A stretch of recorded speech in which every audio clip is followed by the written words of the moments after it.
Ya, selamat pagi Bu Kader semuanya. Apa kabar Bu? Sehat ya? Ya, senang bisa bertemu kembali. Pada hari ini kita membahas mengenai pengukuran faktor resiko penyakit tidak menular ya. Ada yang baru pertama kali ketemu dengan saya. Ya, salam kenal ya Bu, dari Bu Erni, petugas Pronkes di Puskesmas. Nah baik, pada pengukuran faktor resiko PTM ini ya, kita harus mengisi form ya, ada form yang harus kita lengkapi, data-data dari sasaran kita atau responden kita ya. Itu ada beberapa data yang harus kita lengkapin. Yang pertama itu adalah data pribadinya ya. Jadi data pribadi, nama, tanggal lahir gitu ya, nomor HP itu dilengkapi semua. Nah, setelah itu ada data riwayat kesehatan ya, data riwayat kesehatan keluarga ataupun dari responden sendiri, apakah ada yang pernah menderita hipertensi, jantung ya, penyakit-penyakit tidak menular lainnya. Nah, itu juga ditanyakan di situ ya, harus kita lengkapi. Nah, kemudian ada juga beberapa pengukuran ya, pengukuran tekanan darah, gula darah, tinggi badan, berat badan, lingkar perut. Nah, itu nanti langkah-langkah pengukurannya nanti akan dijelaskan kemudian. Lalu kita juga harus tahu data lifestyle-nya, gaya hidupnya, olahraga kah, aktivitas fisik ya. Kemudian merokok atau tidak, konsumsi alkohol atau tidak, kemudian apakah mengkonsumsi gula, garam, atau lemak yang berlebih. Nah, itu juga harus kita tanyakan.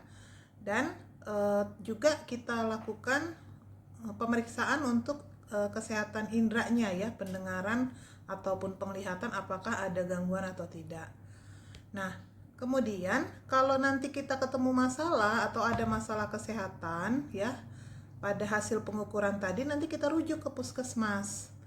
Nah, tapi tetap ya, apakah nanti pasien itu dirujuk atau tidak ke puskesmas, ibu-ibu kader harus memberikan edukasi juga ya, supaya yang sehat tetap sehat ya, yang sakit bisa menjadi sehat gitu ya.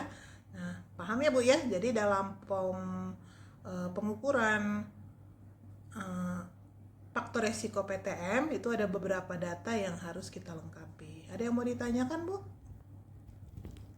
Paham ya Bu ya? Ya, terima kasih atas perhatiannya. Ibu-ibu kader nih tetap semangat ya. Kita juga makin semangat dalam memberikan informasi-informasi.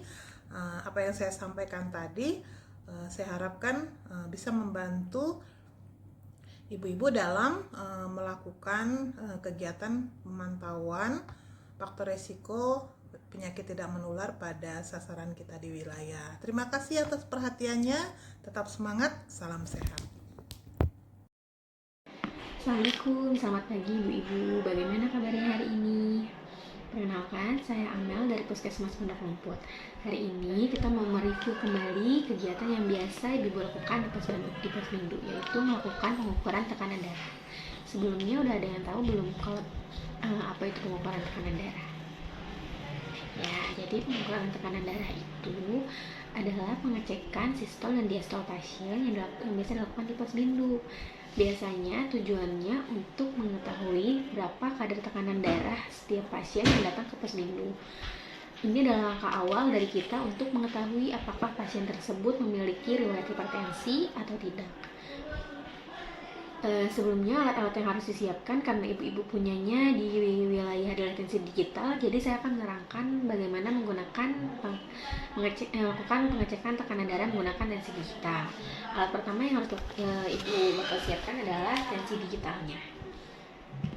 Tensi digital udah pada tahu kan pakainya ibu?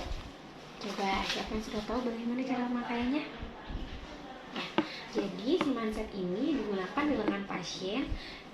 Si selang yang ini nih, yang selang ini ditaruh di tangan pasien dan di atas sendi. Kalau kita bilangnya sendi ya Bu Ibu ya.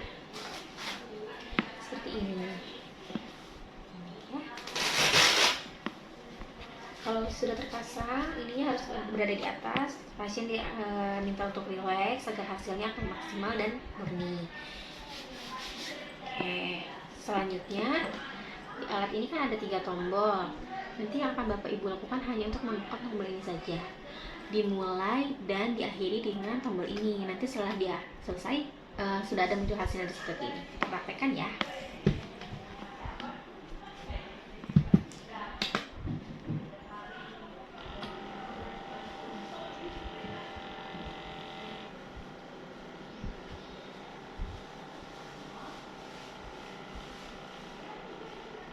Oke, nanti di sini ketahuan sistol dan diastolnya berapa. Sampai sini ibu-ibu ada yang mau ditanyakan atau ada yang belum dimengerti?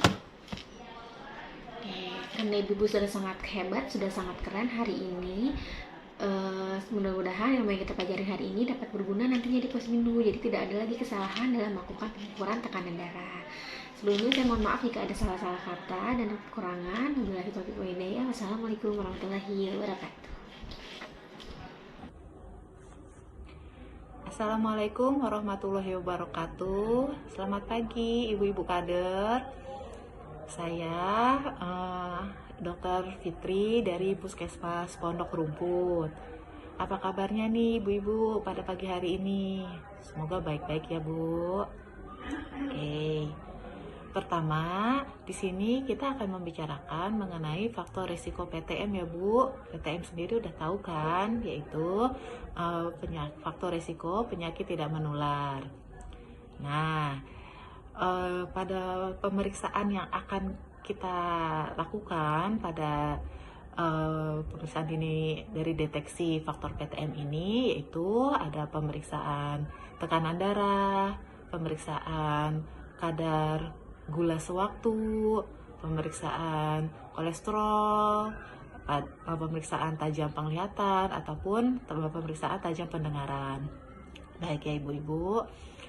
Nah, sekarang yang akan saya jelaskan sekarang ini adalah